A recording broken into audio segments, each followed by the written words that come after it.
Hello everyone, it's Patri. Welcome back to my channel. Today I've got my boyfriend Connor for a Valentine's Day special. Hi everyone. We're going to be ranking a few of the books we've read together throughout the past few years. The way this is going to work is we have all the books listed out, which I'll tell y'all in a second, and then we're going to each do our own ranking and then discuss. Before ranking them though, we're gonna show y'all the books we read together first. So the first book that we ever read together was Catch-22, written by Joseph Heller. This is at its core a World War II book. It's very satirical, very comedic, and it's not a very narrative-driven book, but it's really great. This was the first book we read together. The next book we read together was 11/22/63 by Stephen King, and this one is like going back to the past and what would happen if we changed things. So those are all the books we read together in 2019. This is the first book that we read together in 2020. The pandemic hit and a few months went by, and then I want to say around May or June we started reading Lonesome, written by Larry McMurtry. This is one of the great Western novels ever written. Then October of 2020 we read The Devil All the Time. The movie with Tom Holland was going to be coming out in that fall, so we picked up the book, and in this one we're following like just an ensemble cast of characters. There's 3 or 4 characters that you get different perspectives of. It's a pretty dark, I don't think it's necessarily like a psychological thriller, and I don't think it's necessarily horror, but it's a very thrilling tale, very gritty, very dark. This is the first book that we read together in 2021. I think we started reading this in the summer. I think I finished it in the early fall in September of 2021. This is Freedom, written by Jonathan Franzen. This has been described as a modern day great American novel that follows a family in the late 2000s, and it captures the end of the Bush presidency and that transition into early Obama's America. I recommended it in one of my latest videos, so I go more in depth into the story, so check that out if you want to know more about it. And then in 2021 we read The Secret History by Donna Tart. Most of y'all know this book. It's like dark academia, follows a group of students. We joined a book club with a few of our friends in May of 2022. Through the beginning of the summer, we read this as our first pick. It was my pick. This is The Heart of the Lonely Hunter by Carson McCullers. This is a somewhat Southern Gothic historical fiction. It just kind of captures the 1930s, right? 1930s, rural Georgia, just a town that's carrying a lot of pain across a lot of different groups of people.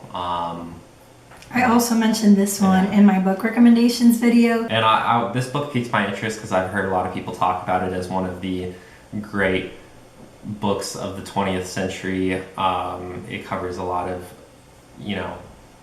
topics such as race and class, and it's something that I wanted to read for a long time. That's why I picked it in the first place. This book was also for our book club with our friends.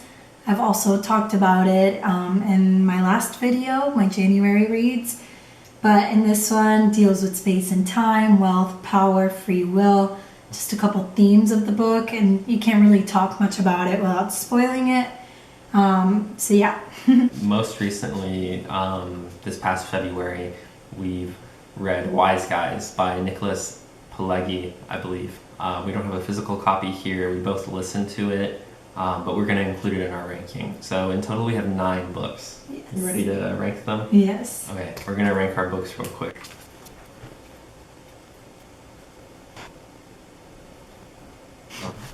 I've got my rankings done. Okay, I have not looked at yours, but I have mine too. Yeah, I haven't looked at yours. I was just judging the way you wrote them. He has like lines, and he wrote them like, oh, like it's just funny. Should we start with our number 9? Yeah. 1, 2, 3. The Secret History. 63. Okay. First, my girlfriend knows I'm not the biggest fan of this book.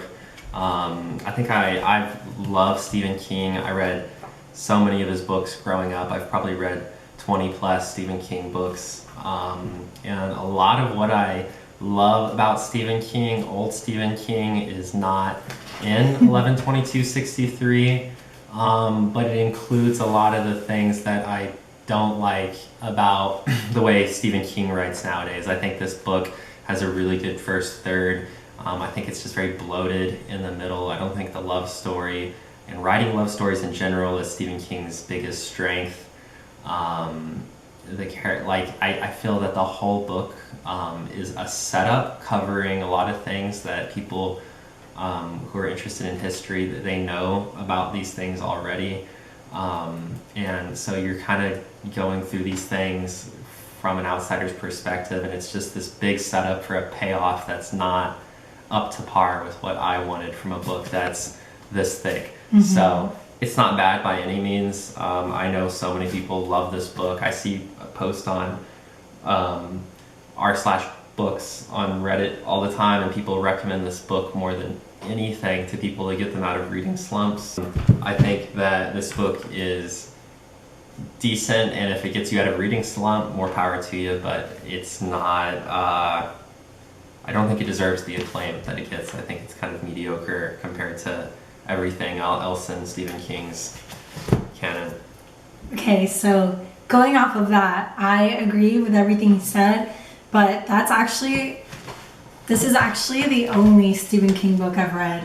I ranked it number 8 because I believe that The Secret History was just overall way less enjoyable.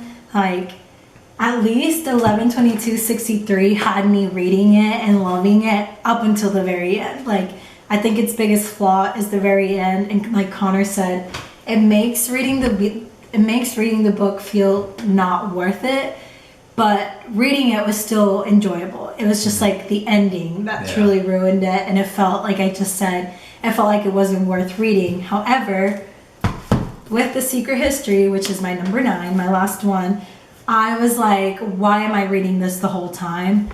I didn't ever understand the hype. I never fully enjoyed it. Like, I expected so much more from it, and I actually made like a review like 2 years ago or so, and I think I kind of went in on it. I can't even remember at this point, but this just was less enjoyable of a reading experience than 11/22/63.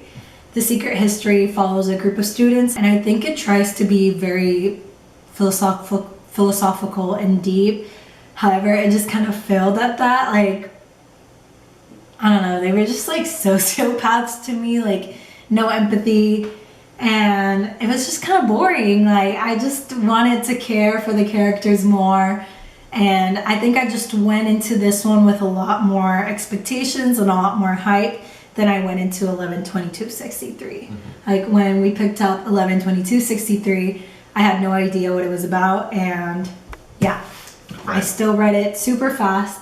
And yes, I was disappointed, but I enjoyed most of it. And what he said, like, this book is everywhere. Everyone is always recommending it. Every bookstore has so many copies of it, and it's just mid. But okay, that is my number 9. And number 8 is 11/22/63. So what's your number 8? My number 8 is The Devil All the Time. Oh, wow. Yeah. I think, did I recommend us to read this book? I had seen it pop up, and you had seen it pop up through one of your... We both wanted to read it, but you were really down to read it. Yeah, I really wanted to read this because I love anything that's dark, scary, and thrilling. And in a sense, this book is all of those things, and it actually has a very intriguing cast of characters. But you can see this is a book that you can read in a weekend. There's so much that happens, and there's so much that happens across generations in this book, and I just don't feel that there's enough content here to make everything that's in the book memorable. Reno, come here. And and that's that. You know, it has. There's a reason why they were so easily. I think everything in the Netflix movie is in the book, and I think they may even add things. And it just goes to show that this book is kind of skeletal. There's the chapters are short, and it's a good pickup. I would give it maybe 3 stars. Yeah. 3.5 stars. But other than that, there's denser, more impactful, dark horror reads out there about the kind of characters that are presented here, which is just your usual cast of sociopaths and serial killers and demented people. You know, like Patri said, you know, sometimes if you can't fully empathize with the characters, you may be left not fully loving the book. Yeah. So that was your number 8. That was my number 8. What's your number 7? My number 7. Wait. Let's do 1, 2, 3. Okay. 1, 2, 3. Wiseguy. Okay. Ooh. Nice. Okay. So, did you want to speak first about Wiseguy? Sure. I don't have a lot of thoughts on it. We're following like one of the biggest mafia mobs in the what years? Like the 70s, 60s? 60s, 70s, 80s, and we're following the life of Henry Hill, who was an associate, and I want to say the Gambino crime family, one of the 5 big crime families in New York City. So it's a mafia story to its core. It's all nonfiction. It's all true. Yeah, so like I don't necessarily have any bones to pick with the book, but just like in comparison to everything else we've read that tends to have a bit more meaning and depth to it. Mm-hmm. It's just a story about mafia dudes. Yeah. And also like we watched Goodfellas right after it. Ow! Why are you biting me? So we watched Goodfellas right after it, and Goodfellas does like a really good job of portraying everything that's in the book. Like even the narration is quite literally what the book has written. So you can kind of just get, hey, he wants attention. You can kind of just get everything that you'll get from the book through the movie. And usually I'm not an advocate for like movies over books, but in this case it just works and you get a better picture of it, I'd say. Yeah, I mean, I agree to your point. It's just a very fast nonfiction read, and it's fast in a good way that it's the kind of nonfiction that you can just consume instantly because the story is so compelling. But by the time it's done, you almost feel like there's an abridged version that you accidentally listened to, and it leaves out so much, and even the unabridged version is already, in my opinion, kind of not fully developed. There's no really ends, like lesson learned or conclusion to Henry Hill's story. It's and that's why Goodfellas as a movie elevates it so much. I think it's one of those movies that's just so much better than the book. Yeah, I agree. So that was our number 7. All right, number 6. 1, 2, 3. The Devil All the Time. So we both have talked about these books already. Yeah. So my reason for The Devil All the Time being number 6 is that everything Connor said, I just still enjoyed it. Like with a lot of these books, it's like the end that makes it or breaks it for me. And that's how I felt about The Devil All the Time, and I enjoyed The Devil All the Time more than the other 3 books that I've ranked so far. As far as the secret history, I agree with a lot of your points too. Yeah. I will say that I do believe, you know, the cast of characters in this book, they do something bad. That's like what gets the plot going. I'm not going to spoil anything, but and I do feel that students and people in general are like, they can do these things. I don't think it came off very realistic the way it was done in the book, but the big draw of The Secret History is just the vibes of the atmosphere, the ambiance, which it does a good job at portraying. I've never really been to New England, but I have an idea of, you know, what these small liberal arts schools hidden in the hills in Vermont, you know, I think it's something that draws the attention of everyone. and it's captured very well in the book. And the characters, most of the characters are in the same position as us, where they're students being drawn into the school in a similar way that we're visiting the school as well as the reader. So my last thoughts on The Secret History, it's a good cozy book where you can feel like you're one of the students visiting the school that's been sucked into this small pseudo conspiracy in a way. You know, it's not really as deep as it seems after you finish the book, but I think there's a reason why Donna Tart draws so many people in. You know, what has it been, like 30 years since this has been written, and it's still talked about when it comes to dark academia. Like, I can give it credit for the vibes and the atmosphere. Like, it does a really good job at that, and like while listening to it, it made me want to be in like gloomy New England. It almost feels like something that I would have read in high school that I didn't. You know? Like that would have been assigned. It comes off very similar to A Separate Piece, if anyone's read that. Just that private school, like you know, you're kind of frustrated by the characters half the time. But it exists for a reason. So number 5.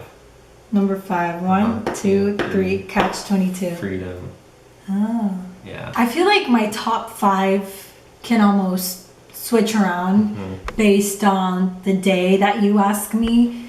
But right now, and given how recently I've recommended or talked about the other 4 that we'll mention, it just felt right to rank Catch-22 as number 5.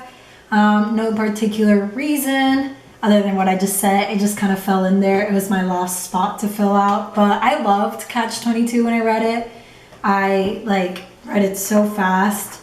I think it's written so well. Everything comes together perfectly, and it's a really good book. Yeah. Good. So number 5, just because that was the last spot. I did like 9 to 6 and then 1 to 4, and this is what ended up being number 5. I chose Freedom for number 5. This is, we already spoke to what this book is a little bit, and it's fantastic. It's a really good read. If you've never read Jonathan Franzen before, this is a book that you could pick up and you really understand how he writes plots, how he writes characters, how he captures a time. However, you know, like we said, this book, it captures like that 07 to 09 kind of era. He has a book previous to this one called The Corrections that I feel is a better written book. It takes place at the turn of the millennia, kind of that 99, 2000, 01, and this book is extremely similar in how it captures a family and you get everyone's perspective. And I just feel that this book doesn't do better anything that was done in The Corrections. The Corrections is just a superior book. This one's very similar. If you liked The Corrections, you're going to like this book. See, I haven't read The Corrections, so... But it's not as original as my 4, 3, 2, and 1 ranked books. So Freedom's awesome. It just doesn't compare to the books above it. Still a great read, though. Okay. Yeah. Interesting. All right. Number 4? Yeah, number 4. Okay. Ready?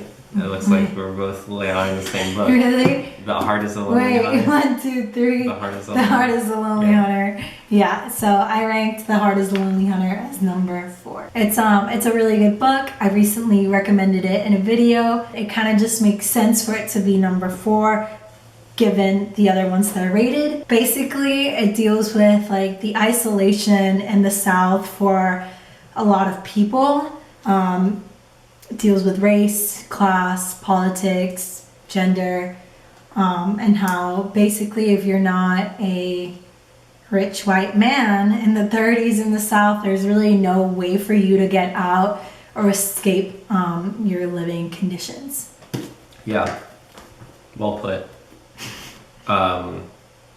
I think I was drawn to this book. I don't think I realized how good it was when I first finished reading it. Yeah. It's a very quiet book. It's a very slow-moving at times book, but it's a book that'll stay with you. It captures the intricacies of race and pain that everyone carries in a very nuanced, detailed way. This book doesn't capture the big events of the era. It doesn't capture the civil rights. Yeah, it's like a day-to-day it doesn't look at what it was. Yeah, it doesn't capture the civil rights movement. This book is about the reality of people's life before the idea of change even existed. This was just...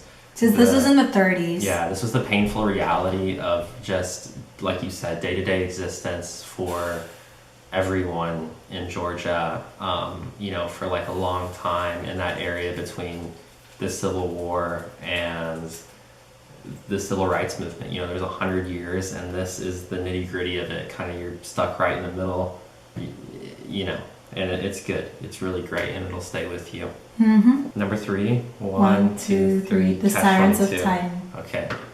So, you've already spoken about Catch-22, so I'll just add my thoughts so we can move on from it. Catch-22, in my opinion, is really fantastic. I mentioned earlier people recommending 11/22/63 to solve a reading slump earlier. This is the book that solves a reading slump, in my opinion. This book's so funny, and it's something that anyone can be proud to talk about it because it's classic literature. This is something that has been popular for so long for good reason. It is just funny and satirical, and you learn about a very interesting corner of World War II on a Mediterranean island and all the absurdity of an individual's life, and it balances feelings of panic and cynicism and lots of other things, and it's just really good. There's nothing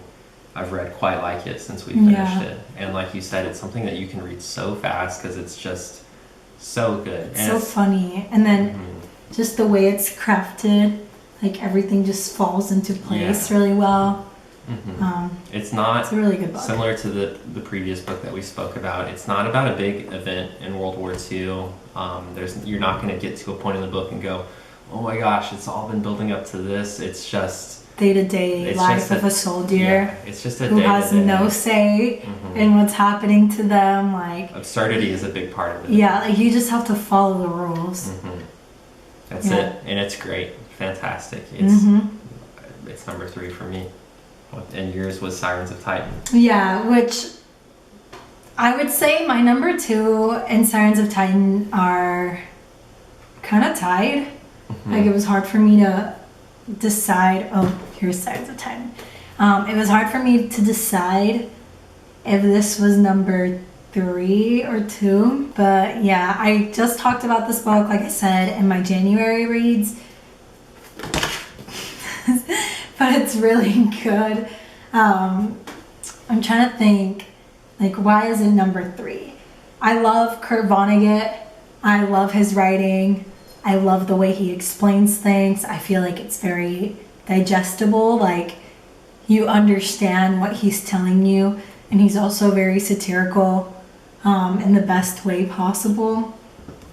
And in this book, we're following Malachi Constant and his journey through time and space. Well, how can it's hard to talk about this book without like giving away. Yeah, wacky. Yeah, it's just so good. It's my number 2, so I could continue that. Sirens of Titan, I thought was so good. I ranked this book 5 stars when... Me too. I can't say that I necessarily ranked anything above it. Everything going forward for me is a 5-star read. This book is so well written. It's so well paced. It's another one that could get you out of a reading slump because it's this big, but it packs in so much humanity, emotion, commentary without ever coming off obnoxious or like it's force-feeding you. Without it being way explicit. Like it's very nuanced. It's very the characters are wacky and fun, and it's just memorable, and it's cosmic, and it's colorful. The environments that are described, there's a coziness to it. There's a community to the book at times, but there's also a quietness to it and an isolation within the book. And you can just visualize it so well. Like Kurt Vonnegut really makes the world and the story come alive. And this is a book that was written in the 50s, I believe. Let me double check that. Yeah, I think it was written in the 50s, came out 59, I think. This edition is from 1970, but it's crazy how something written 70 plus years ago applies to our current day society so well. Like, I would say he predicted a lot of things that are currently happening, like computers, machines. And especially how billionaires going to space. Yeah, like that is happening now. Yeah. Just like the natural human chase of like the meaning of life. Like our constant pursuit of the truth, we would say. So very good. I actually think I would switch, now that I'm thinking about it. I think this could be my number 2 spot, and that my number 2 could be 3. So this is my new number 2. So backing down again. My sweater. Yeah, backing down again. My number 3, I guess, is Freedom. And now that I think about it, I did give the Sirens of Titan 5 stars, and I think I gave Freedom like between a 4.5 and a 5 stars. I just loved Freedom. I think this is another really good book that will get you out of a reading slump. I just loved it. Like, there's not much I can say. So I haven't read the corrections, so I don't have that to compare it to. So this being my first Jonathan Franzen book, I was blown away, and I think he says so much, so many important things, so many powerful things through just the story of a couple. So I just find that it's a very admirable work of fiction. I don't have much more thoughts to say on it, but it's a very, very good book, and it's kind of like a masterpiece. Like, that's what the cover says. I agree with that. So yeah. All right, last book for both of us. Yeah. Slowly reveal so it together. Number 1 for both of us is Lonesome Dove by Larry McMurtry. Anyone that knows us and has talked about books knows that this is one of our shared favorite books ever. It's an epic novel. It's grand, and all these little books sitting around us, the best ones like the vastness of Sirens of Titan, or the humanity of The Heart is a Lonely Hunter, or the humor and comedy of Catch-22. Yeah. It's all there in Lonesome Dove. This is like... You're going to get the full human experience reading it. Yeah. And it will humor you at times, and it will gut you completely at times. You'll be destroyed, but you'll also be... You'll not be the same, but not in any way a bad way, you know. No, like, but just like these characters will stay with you forever. Like, when did we read this? 2020? Yeah. It's been almost 3 years, so around 2.5 years since we read it, and I still, every month, this book pops into my head. It's one of, if not the most complete novel I've ever read in my life. Yeah. It deals with a lot of themes. Again, from the South, it's a Western, and we're following a cattle drive from Texas all the way to Montana. So it has a lot of human themes, and if you're American, this being a Western, on top of all these non-Western things that we're just talking about, normal book things, but in terms of it being a book about cowboys and it being a Western, this book will change the way that you, if you're American, that you see the environment around you, knowing how fragile life was and how hard really day-to-day existence was for, nearly 200 years, before electricity and running water, what life was like, what it was like to sit in a town in South Texas in 105 degrees in the middle of summer with nothing to do and nowhere to go. A lot of Westerns romanticize the lifestyle, books and movies. So a lot of like media regarding cowboys just makes it look very like fun and you know. And there is still a romanticism to it. Like even Larry McMurtry intended to not be romantic about how he wrote this book, and it ended up being the next great romantic American Western that everyone knows, and people fell in love with the miniseries. We have the actors. Yeah. But I was gonna say a lot of media romanticize it to a point where it's like just not real and realistic. And yes, there are some romanticized aspects in this book, but a lot of it is so real. I feel like it's very raw. Yeah, and very raw, painful at times. It's the fragility of life, like what you just said, like too close to real life for you to ever be comfortable reading it. But you'll want scenes to end because they're just too real and not as grand sometimes as you want them to. This is one of the books I've cried the most to. Like I called you, I got to a very, very sad part, and like we get to know these characters in a way that I haven't gotten to know characters in other books. So you literally feel like emotionally attached to them. You know how they think, you know their actions, you know their jokes, their humor, their personalities. And it's just so good. Like I said, I still think of this book, and we still talk of this book all the time. Like we'll be like, remember this scene in Lonesome Dove, and what Connor started saying, like the two main characters, we love them, and it was turned into a mini series. Like we literally have them framed right here, and it's kind of cool seeing the influence they've had on Texas. Like you can go around town and see a bar named Lonesome Dove, and it'll have pictures of Gus and Call, and it's just everywhere if you start to notice. So so that's this baby is amazing.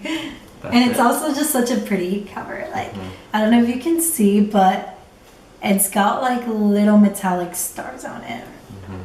And so of all the 9 books that we've read, those are our favorites ranked, and I think those are novels. We've read a little bit of poetry together, we've read fantasy together, we've read the beginning of the Book of Malazan, we've read The Wheel of Time, we've read but these are the novels we've read, and that's that. We both love Lonesome Dove. All right, nice. So we did it. These are the books, the novels we've read together. Let me know if you guys have read any of these or will read any of these. We would love to know. We love books. We love to talk about them. And we'll be back in the future with 9 more books that we've read together. Oh yeah, we'll do that. All right. Comment down below and let me know. And I hope you guys have a wonderful day or night. And I'll see you guys in my next video. Bye.